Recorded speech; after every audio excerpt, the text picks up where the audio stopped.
Assalamualaikum warahmatullahi wabarakatuh. Yang terhormat kepada Bunda Neni Sumarni, SEMM, selaku dosen mata kuliah manajemen strategi, kami dari kelompok Indoput akan mempresentasikan yang berjudulkan Strategi Pertumbuhan PT Indoput, Analisis, Visi, dan Misi sebagai penggerak utama. Sebelum memulai presentasi materi, izinkan kami untuk memperkenalkan diri masing-masing terlebih dahulu. Dimulai dari saya, nama saya Muhammad Sigit Pramono, selaku moderator. Lalu ada rekan-rekan saya. Saya Dinda Amelia Dewi. Saya Najla Diardian. Saya Randika Fernanda Jamaludin. Baik, kita langsung saja memulai presentasi materinya. Untuk materi yang pertama akan dipaparkan oleh saya sendiri. Di bab pertama sini ada pendahuluan. Yang pertama latar belakang. Di era yang sudah sangat maju seperti saat ini, sudah banyak perusahaan dari berbagai negara di seluruh Asia yang berbondong-bondong dalam memajukan dan mengembangkan usahanya untuk memperluas daerah pemasaran serta menambah jumlah pelanggan mereka. Segala cara dilakukan seperti mengembangkan sistem distribusi, memperbaiki mutu produk, ataupun bersaing dalam hal harga. Masyarakat sekarang sudah peka dalam pemilihan konsumsi mereka. Pelayanannya yang didapat, serta fungsinya dalam jangka waktu yang cenderung panjang. Melihat peluang pasar yang begitu besar, tidak sedikit individu ataupun instansi yang ingin menanamkan modalnya pada perusahaan yang bergerak dalam bidang penyediaan pangan tersebut. Bahkan tidak sedikit pula perusahaan yang melakukan ekspansi ke luar negaranya. Pangan untuk dikonsumsi sebagai salah satu kewajiban manusia untuk melanjutkan hidupnya telah mendorong beberapa pengusaha untuk melakukan usaha di bidang tersebut. Melihat perkembangan permintaan masyarakat sekarang ini, PT Indofood Sukses Makmur Tbk yang merupakan salah satu perusahaan dagang yang menjadi distributor tunggal dari produk-produk Indofood, semakin memantapkan usahanya dan selalu berusaha untuk menjadi pilihan pelanggan yang terpercaya dalam membantu pelanggannya agar lebih puas. Yang profesional di segala bidang, baik di bidang keuangan, bidang pemasaran, maupun bidang sumber daya manusianya. Pada penulisan skripsi ini, penulis hanya menekankan kepada bidang keuangan atau finansial perusahaan saja, yaitu dengan cara menganalisa dan finansial perusahaan. Pembelanjaan perusahaan atau manajemen keuangan adalah keseluruhan aktivitas perusahaan yang bersangkutan dengan usaha untuk mendapatkan dana yang diperlukan dengan biaya yang minimal dan syarat-syarat yang paling menguntungkan, beserta usaha untuk menggunakan dana tersebut seefisien mungkin. Mengadakan analisa terhadap laporan finansial dari suatu perusahaan akan sangat berguna bagi pihak intern dan pihak ekstern perusahaan. Dengan melakukan analisa terhadap data historis tersebut, pihak intern atau manajemen akan mengetahui bagaimana keadaan perkembangan finansial perusahaan dari waktu ke waktu, sehingga dapat diambil keputusan bagi langkah perusahaan selanjutnya untuk ke depan. Dengan mengetahui kelemahan-kelemahan yang dimilikinya, maka diharapkan dalam penyusunan kebijakan-kebijakan untuk tahun yang akan datang, kelemahan-kelemahan tersebut dapat diperbaiki. Hasil yang sudah dianggap baik dapat tetap dilanjutkan dan dipertahankan dalam kebijakan perusahaan di masa mendatang. Sekarang ini PT Indofood Sukses Makmur Tbk mendistribusikan produk-produk dari Indofood dengan segala merek dari berbagai divisi. Berikut adalah divisi dan merek yang dikenal oleh masyarakat dari produk-produk yang dihasilkan oleh Indofood. Lalu di sini ada divisi mie instan yang pertama. Mereknya seperti ada Indomie, Supermie, Sarimi, Popmie, Topmie, Sakura, dan sebagainya. Lalu ada divisi tepung terigu. Di sini merek-mereknya ada Segitiga Biru, Kunci Biru, Cakra Kembar, Cap Anggrek. Lalu divisi penyedap makanan ada Indofood dan Piring Lombok. Lalu di divisi makanan ringan, merek-mereknya tersebut ada Ciki, Citato, Citos, Jets, Deal. Lalu divisi makanan bayi ada Romina dan Sun. Lalu divisi kopi ada merek-merek Tugulawak, Kavela, dan lain-lain. Lalu di divisi pasta ada merek La Ponte. Lalu selanjutnya analisis keadaan dan kondisi perusahaan. PT Indofood CBP Sukses Makmur Tbk atau disingkatnya ICBP mencatat penjualan neto konsolidasi tumbuh 4% menjadi 19,92 triliun rupiah pada triwulan 1 tahun 2024. Dari sebelumnya 19,14 triliun rupiah di periode yang sama pada tahun lalu. Lalu di bab 2 ada penentuan PMTS. Yang pertama di sini ada filosofi perusahaan. Indofood merupakan perusahaan yang bergerak dalam bidang PMCG atau Fast Moving Consumer Goods. Di Indonesia yang menjadi salah satu cabang perusahaan yang dimiliki oleh Salim Group.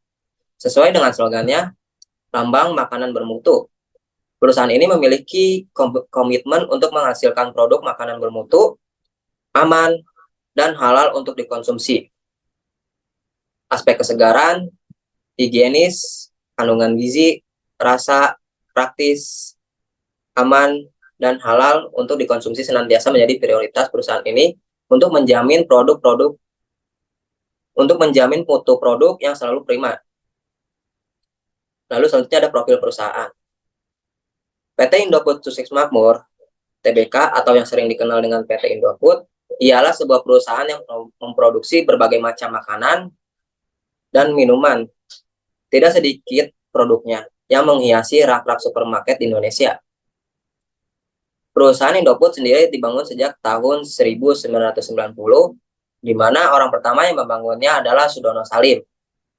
Mulanya bernama PT Indofood Tbk bernama PT Panganjaya Inti Kusuma.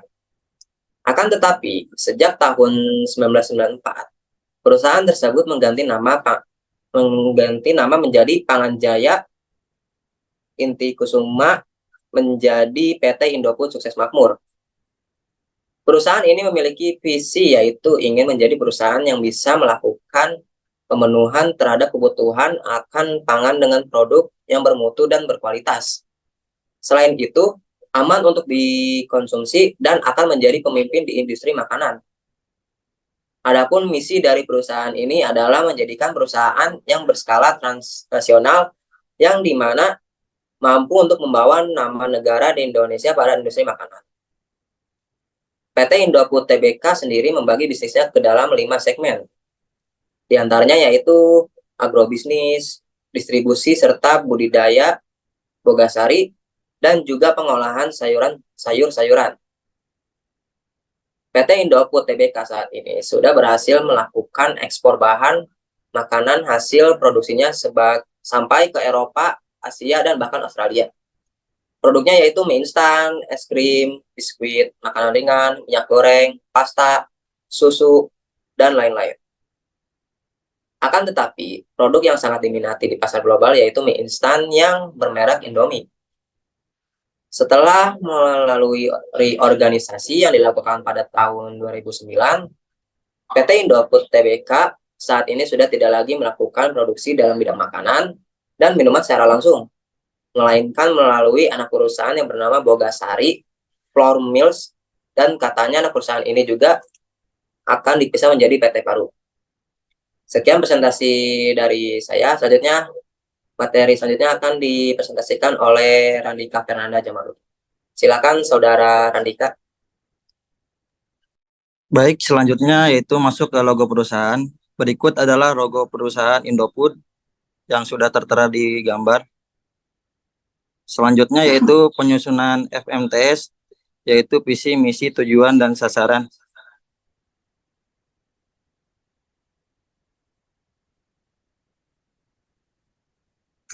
Visinya yaitu visi PT Indofood yaitu ekspansi global, memperluas jangkauan pasar ke seluruh dunia dengan fokus pada penetrasi pasar baru dan penguatan kehadiran di pasar yang sudah ada. Misinya menghasilkan produk mie berkualitas tinggi yang aman, sehat, dan lezat bagi pelanggan. Selanjutnya yaitu terus mengembangkan inovasi dalam proses produksi dan produk untuk memenuhi kebutuhan pelanggan yang berkembang. Selanjutnya mendorong pertumbuhan ekonomi dan kesejahteraan masyarakat melalui penciptaan lapangan kerja dan kerjasama dengan pemasok lokal. Selanjutnya memastikan keberlanjutan lingkungan dengan mengurangi dampak produksi dan mengadopsi praktik ramah lingkungan. Selanjutnya meningkatkan efisiensi operasional untuk mencapai kinerja yang optimal dan keunggulan kompetitif. Selanjutnya yaitu tujuan jangka pendeknya, yang pertama peningkatan penjualan dan pangsa pasar, meningkatkan penjualan produk-produk Indofood melalui kampanye pemasaran yang efektif, promosi penjualan, dan peningkatan distribusi di pasar domestik dan internasional. Jangka menengahnya yaitu meningkatkan kapasitas produksi, membuka atau memperluas pabrik dan fasilitas produksi baru untuk memenuhi permintaan pasar yang meningkat. Jangka panjangnya yaitu menjadi pemimpin pasar global, menjadi perusahaan makanan dan minuman terdepan di dunia dengan meningkatkan pangsa pasar di berbagai negara dan menjadi merek yang dikenal secara global. Dan selanjutnya itu masuk ke sasaran. Yang pertama, membangun kemitraan dengan distributor lokal, retail, atau perusahaan lain di pasar asing untuk memperluas jangkauan distribusi. Yang kedua, itu meningkatkan kapasitas produksi di pabrik-pabrik yang sudah ada untuk sementara waktu guna memenuhi permintaan yang meningkat. Yang ketiga, yaitu meluncurkan produk-produk baru yang sesuai dengan preferensi konsumen di pasar global, termasuk makanan sehat, organik, dan produk-produk khusus lainnya. Baik, selanjutnya itu masuk ke penentuan IPAS dan EPAS. IPAS di sini terdiri dari kekuatan dan kelemahan, dan EPAS itu terdiri dari peluang dan ancaman. Sekarang masuk ke strength, yaitu kekuatan. Yang pertama, mempunyai brand yang terkenal oleh masyarakat Indonesia, terutama produk Indomie. Selanjutnya distribusi produk hingga ke pelosok negeri. Yang ketiga yaitu harga produk yang terjangkau. Dan yang keempat, pilihan produk yang banyak atau bervariasi. Selanjutnya itu masuk ke weakness atau kelemahan. Yang pertama, ketergantungan pada pasar domestik. Yang kedua, biaya logistik yang tinggi. Yang ketiga, ketidakstabilan pada bahan baku. Yang keempat, ketergantungan pada produk tertentu seperti Indomie. Selanjutnya masuk ke opportunity atau peluang. Yang pertama itu target pasar yang luas. Yang kedua, tingginya permintaan ekspor produk. Yang ketiga, banyaknya produk Indomie karena harganya terjangkau. Selanjutnya yaitu threat atau ancaman.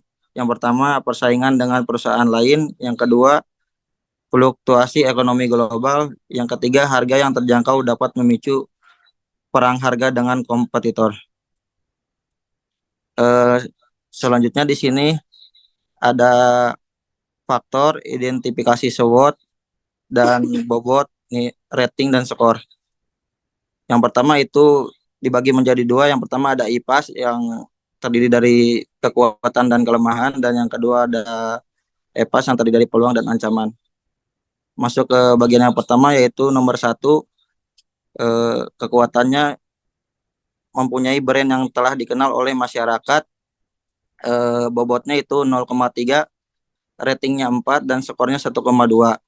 Dan nomor 2, distribusi produk hingga ke pelosok negeri, mempunyai bobot 0,4, ratingnya 4, dan skornya 1,6. Dan yang ketiga, harga produk yang terjangkau, bobotnya 0,1, ratingnya 4, skornya 0,4. Dan yang keempat yaitu pilihan produk yang banyak atau bervariasi, mendapatkan bobot 0,2, ratingnya 4, skornya 0,8. Totalnya yaitu bobotnya 1, skornya 4. Masuk ke yang kedua yaitu weakness, kelemahan. Identifikasi SWOT-nya yang pertama, ketergantungan pada pasar domestik, bobotnya 0,2, ratingnya 3, skornya 0,6. Yang kedua, biaya logistik yang tinggi, bobotnya 0,3, ratingnya 3, skornya 0,9. Yang ketiga, ketidakstabilan pada bahan baku, bobotnya 0,2, ratingnya 2, skornya 0,4. Dan yang keempat yaitu ketergantungan pada produk tertentu seperti Indomie. Bobotnya 0,3, ratingnya 2, skornya 0,6. Dan dijumlahkan total bobotnya 1 dan skornya 2,5. Masuk ke bagian 2 yaitu EPAS. Masuk ke faktor yang opportunity atau peluang. Identifikasi SWOT-nya yang pertama, target pasar yang luas. Nilai bobotnya 0,4, ratingnya 4, skornya 1,6. Dan yang kedua, tingginya permintaan ekspor produk, bobotnya 0,3, ratingnya 3, dan skornya 0,9. Yang ketiga, banyaknya produk Indomie karena harganya yang terjangkau, bobotnya 0,3, ratingnya 4, skornya 1,2, dan dijumlahkan total bobotnya menjadi 1 dan skornya 3,7. Masuk ke yang terakhir yaitu threat atau ancaman. Identifikasi SWOT-nya. Yang pertama, persaingan dengan perusahaan lain, bobotnya 0,4, ratingnya 4, skornya 1,6. Yang kedua, fluktuasi ekonomi global, bobotnya 0,4, ratingnya 2, nilai skornya 0,4. Dan yang ketiga, harga yang terjangkau dapat memicu perang harga dengan kompetitif. Yang nomor bobotnya yang pertama 0,2, ratingnya 2, skornya 0,4, dan dijumlahkan totalnya menjadi bobotnya 1, nilai skornya 3,2. Selanjutnya ada koordinat.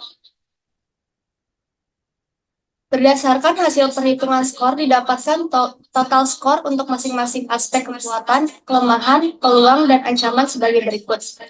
Pertama, total score strength atau kekuatan itu 4, total score weakness atau kelemahan itu 2,5, total score opportunities atau peluang itu 3,7, lalu total score threats ancaman dengan 3,2. Berdasarkan hasil perhitungan skor tersebut, dapat disimpulkan bahwa PT Indofood memiliki kekuatan yang lebih besar dibandingkan dengan kelemahannya, sehingga sangat berpotensi berhasil jika PT Indofood akan merancang dan melaksanakan strategi pengembangannya. Hal ini dibuktikan dengan skor kekuatan yaitu 4 lebih besar dibandingkan dengan skor kelemahannya yaitu 2,5. Selain itu, perusahaan PT Indofood juga memiliki peluang yang lebih besar dibandingkan dengan ancaman yang ada sehingga peluang untuk berhasil ketika PT Indofood akan perancangan dan melaksanakan strategi pengembangan juga akan semakin besar. Hal ini dibuktikan dengan skor peluang yaitu 3,7 lebih besar dibandingkan dengan skor ancamannya yaitu 3,2. Hasil pengurangan antara skor kekuatan dan kelemahan yaitu sebesar 4 dikurang 2,5 sama dengan 1,5, dan hasil pengurangan antara skor peluang dan ancaman yaitu sebesar 3,7 dikurang 3,2 sama dengan 0,5.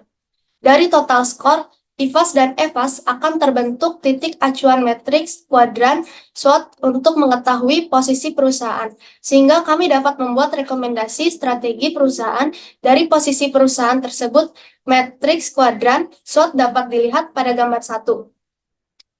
Lalu perhitungan nilai internal dan eksternal. Faktor internal, X kekuatan dikurang kelemahan, X 4 dikurang 2,5 sama dengan 1,5. Faktor eksternal, Y peluang dikurang ancaman, Y sama dengan 3,7 dikurang 3,2 sama dengan 0,5. Gambar matriks kuadran SWOT PT Indofood. Berdasarkan gambar di atas, dapat diketahui bahwa PT Indofood berada pada posisi di antara sumbu opportunity dan strength, yakni kuadran 1. Artinya, PT Indofood disarankan untuk melakukan strategi progresif dengan memanfaatkan kekuatan strength internal perusahaan untuk mendapatkan keuntungan dari peluang opportunity eksternal untuk mencapai pertumbuhan bisnis yang meningkat.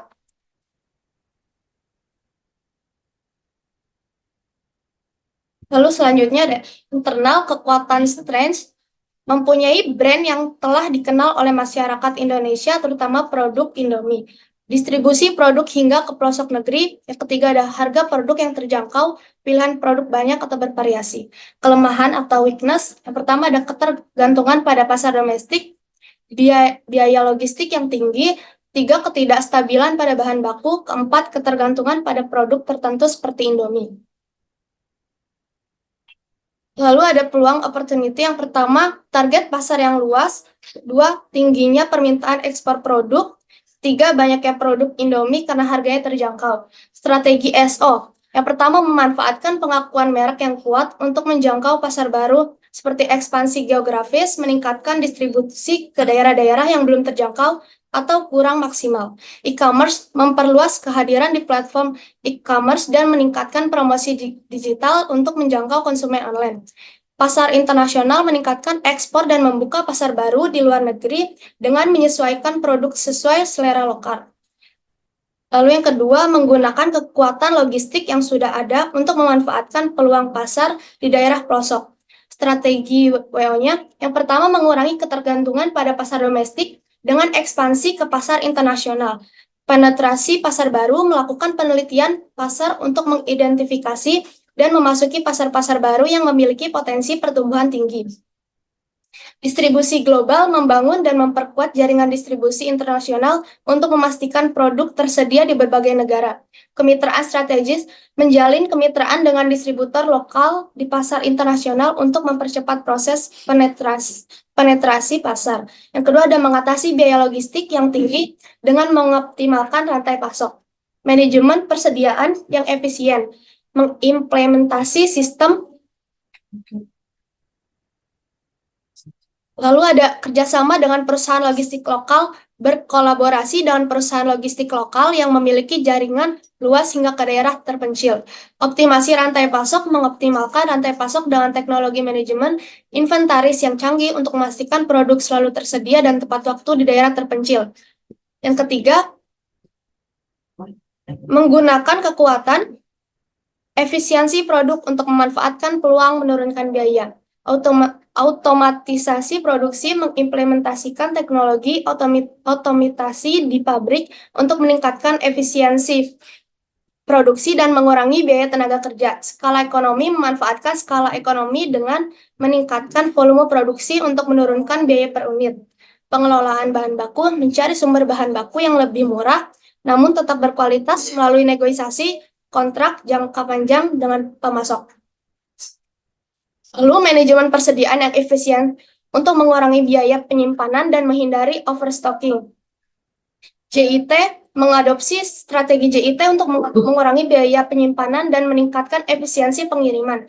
Konsolidasi pengiriman, menggabungkan pengiriman dan berbagai sumber untuk mengurangi frekuensi pengiriman dan biaya transportasi. Mengurangi ketergantungan pada satu sumber bahan baku dengan mendiversifikasi sumber-sumber bahan baku. Pencairan sumber alternatif, menjalin hubungan dengan berbagai pemasok di berbagai wilayah untuk mengurangi risiko ketidakstabilan pasokan. Kemitraan jangka panjang dengan pemasok, mengembangkan kemitraan jangka panjang dengan pemasok bahan baku utama untuk memastikan kestabilan pasokan.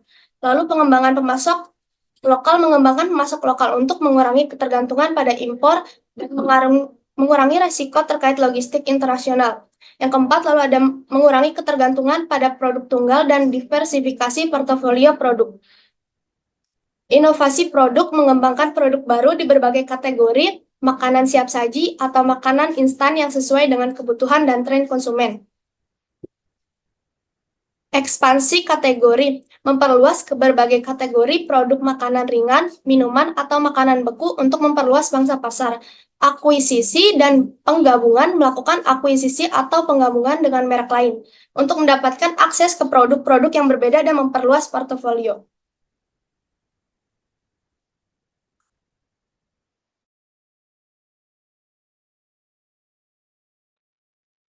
Selanjutnya yaitu ada ancaman atau threats. Yang pertama itu persaingan dengan perusahaan lain, yang kedua fluktuasi ekonomi global, yang ketiga harga yang terjangkau dapat memicu perang harga dengan kompetitor. Ada strategi ST, yang pertama yaitu strategi-strategi yang dapat digunakan untuk menghadapi persaingan dengan perusahaan lain dalam industri mie instan, khususnya menghadapi merek-merek pesaing seperti mie sedap, Sarimi, dan lain-lain. Dalam mencangkup, yang pertama itu ada diferensi produk, inovasi rasa dan variasi, terus mengembangkan varian rasa baru yang unik dan menarik bagi konsumen. Lalu ada kualitas produk, memastikan kualitas produk tetap unggul dan konsisten, baik dari segi rasa maupun kualitas bahan. Lalu ada kemasan yang menarik, menghadirkan kemasan yang menarik dan inovatif untuk membedakan produk dan pesaing. Yang kedua, ada diferensi produk, inovasi rasa dan variasi, terus mengembangkan varian rasa baru yang unik dan menarik bagi konsumen. Kualitas produk, memastikan kualitas produk tetap unggul dan konsisten, baik dari segi rasa maupun kualitas bahan. Yaitu ada kemasan yang menarik, menghadirkan kemasan yang menarik dan inovatif untuk membedakan produk dari pesaing. Yang ketiga, itu ada menghadapi fluktuasi ekonomi global, perusahaan seperti Indomie dapat menerapkan strategi-strategi sebagai berikut. Yang pertama yaitu ada ekspansi ke pasar yang stabil, menjelajahi pasar yang relatif stabil atau perkembangan dengan baik bahkan saat terjadi fluktuasi ekonomi di pasar lain. Ekspansi ke pasar berkembang, memasuki pasar-pasar di negara-negara berkembang yang mungkin tidak terlalu terpengaruh oleh fluktuasi ekonomi global. Lalu yang keempat ada menghadapi risiko perang harga dengan pesaing, karena strategi harga yang terjangkau, perusahaan seperti Indomie dapat menerapkan strategi-strategi sebagai berikut. Ada komunikasi nilai produk, menguatkan kampanye, pemasaran yang menekankan nilai tambah produk seperti kualitas, rasa, dan kenyamanan penggunaan untuk membedakan produk dari pesaing. Lalu ada pembedaan produk, mendorong kesadaran konsumen tentang perbedaan antara merek Indomie dan merek pesaing dengan menonjolkan fitur dan manfaat unik yang dimiliki Indomie. Lalu ada strategi WT, mengatasi ketergantungan pada pasar domestik atau weakness trades atau WT. Memerlukan pendekatan yang proaktif dan strategik. Pengembangan pasar baru, menjelajahi pasar-pasar internasional yang potensial untuk mengurangi ketergantungan pada pasar domestik. Lalu ada penetrasi pasar yang diversifikasi, memilih pasar-pasar yang berbeda secara geografis dan ekonomi untuk mengurangi risiko terhadap fluktuasi ekonomi domestik. Yang kedua ada mengatasi biaya logistik yang tinggi. Memerlukan strategi yang cermat dan terarah. Berikut beberapa strategi yang dapat diterapkan. Yang pertama, konsolidasi pengiriman menggabungkan pengiriman produk untuk mengurangi biaya pengiriman secara keseluruhan. Lalu ada peningkatan efisiensi transportasi, menggunakan teknologi dan analisis data untuk memilih rute pengiriman yang paling efisien dan biaya yang paling rendah. Lalu ada negosiasi kontrak dengan pemasok, membuat kesepakatan kontrak jangka panjang dengan pemasok logistik untuk mendapatkan tarif yang lebih murah. Yang ketiga itu ada mengatasi kestabilan pada bahan baku untuk memerlukan pendekatan yang hati-hati dan strategik. Berikut adalah beberapa strategi yang dapat digunakan. Yang pertama, jaringan pemasok yang diversifikasi, membangun hubungan dengan beberapa pemasok bahan baku untuk mengurangi risiko kestabilan pasokan dari satu sumber. Lalu ada eksplorasi sumber alternatif, menjelajahi opsi sumber bahan baku alternatif atau cadangan untuk mengatasi kestabilan dalam pasokan utama. Yang keempat, ada mengatasi ketergantungan pada produk tertentu seperti Indomie, memerlukan langkah-langkah strategis yang dapat membantu mengurangi risiko dan meningkatkan fleksibilitas. Pengembangan produk baru, mengembangkan produk baru di luar kategori mie instan seperti makanan ringan atau minuman instan untuk mengurangi ketergantungan pada satu produk. Lalu yang terakhir itu ada inovasi pada varian produk, terus melakukan inovasi pada varian rasa dan kemasan produk Indomie, serta memperkenalkan produk-produk yang terkait dapat menarik minat konsumen. Lalu ada pembahasan. Berdasarkan gambar di atas, dapat diketahui bahwa PT Indofood berada pada posisi di antara subuh opportunity dan strength yakni kuadran 1. Artinya, PT Indofood Disarankan untuk melakukan strategi progresif dengan memanfaatkan kekuatan atau strength internal perusahaan untuk mendapatkan keuntungan dari peluang opportunity eksternal untuk mencapai pertumbuhan bisnis yang meningkat. Di sini ada kategori dan faktor. Kategorinya itu ada strength dan opportunity. Faktornya ya dari strength yaitu mempunyai brand yang telah dikenal oleh masyarakat, distribusi produk hingga ke pelosok, harga yang terjangkau, dan pilihan produk yang banyak atau bervariasi.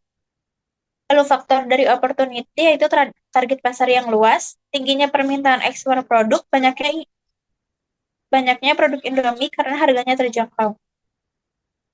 Lalu ada strength, tujuan jangka pendeknya yaitu inovasi produk, meluncurkan produk baru yang sesuai dengan tren pasar dan kebutuhan konsumen.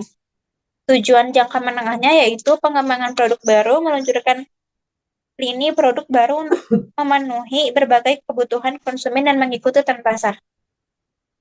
Tujuan jangka panjang, pusat inovasi global, mendirikan pusat inovasi global yang berfokus pada penelitian dan pengembangan produk baru yang sesuai dengan kebutuhan pasar global.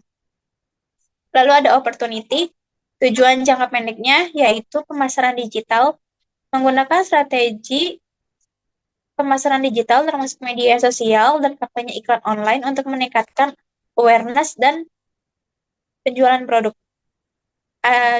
Selanjutnya ada tujuan jangka menengahnya yaitu pengembangan infrastruktur distribusi, memperkuat jaringan distribusi dengan membangun gudang dan pusat distribusi baru di lokasi strategis. Lalu ada tujuan jangka panjang yaitu ekspansi pasar internasional, membuka pasar baru di berbagai negara untuk meningkatkan pangsa pasar global dan mengurangi ketergantungan pada pasar domestik. Lalu selanjutnya ada kesimpulan. PT Indofood Tbk adalah perusahaan makanan dan minuman terkemuka di Indonesia yang memiliki berbagai merek yang dikenal luas seperti Indomie, Popmi, dan banyak lagi. Dalam konteks pemasaran, Indofood dikenal karena strategi yang kuat dalam penetrasi pasar domestik dan ekspansi internasional. Mereka telah berhasil membangun citra merek yang kuat dan mendapatkan kepercayaan konsumen melalui inovasi produk, kualitas yang konsisten, dan distribusi yang luas. Secara keseluruhan, pemasaran PT Indofood dapat disimpulkan sebagai efektif dalam memanfaatkan kekuatan merek, penetrasi pasar yang baik, dan adaptasi terhadap perubahan permintaan konsumen. Mereka terus berinovasi untuk menjaga relevansi merek mereka di pasar yang semakin kompetitif. Untuk memperkuat posisinya di pasar, PT Indofood dapat mempertimbangkan beberapa strategi pemasaran yang dapat meningkatkan keunggulan kompetitif mereka. Yang pertama itu ada inovasi produk, terus mengembangkan produk baru atau memperbarui produk yang ada untuk memenuhi tren dan kebutuhan konsumen yang berkembang. Yang kedua ada pengembangan merek, menggunakan strategi pemasaran yang kuat untuk memperkuat citra merek mereka, baik melalui kampanye branding dan kreatif, maupun kolaborasi dengan influencer atau selebritas yang relevan. Yang ketiga ada ekspansi pasar, melakukan ekspansi lebih lanjut baik secara geografis maupun dengan memperluas lini produk mereka ke segmen yang berpotensi. Yang keempat ada peningkatan kualitas, fokus pada kualitas produk dan pengalaman konsumen untuk mempertahankan loyalitas pelanggan yang tinggi. 5. Diversifikasi portofolio, menjadi lebih fleksibel dengan memasuki segmen pasar baru atau mengembangkan produk-produk inovatif yang dapat menjangkau konsumen dari berbagai latar belakang dan preferensi. Yang keenam, ada digital marketing, menggunakan teknologi dan platform digital untuk meningkatkan kehadiran online mereka, membangun komunitas penggemar merek, dan meningkatkan interaksi dengan pelanggan. Sustainability, mengintegrasikan praktik berkelanjutan dalam rantai pasokan mereka untuk menarik konsumen yang lebih peduli terhadap lingkungan. Dengan menerapkan strategi-strategi ini secara efektif, PT Indofood dapat memperkuat posisinya sebagai pemimpin pasar dalam industri makanan dan minuman di Indonesia dan jauh lebih lagi.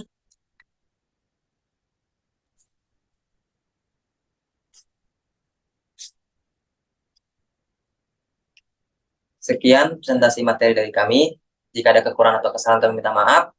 Kami pamit undur diri. Wassalamualaikum warahmatullahi wabarakatuh. Terima kasih.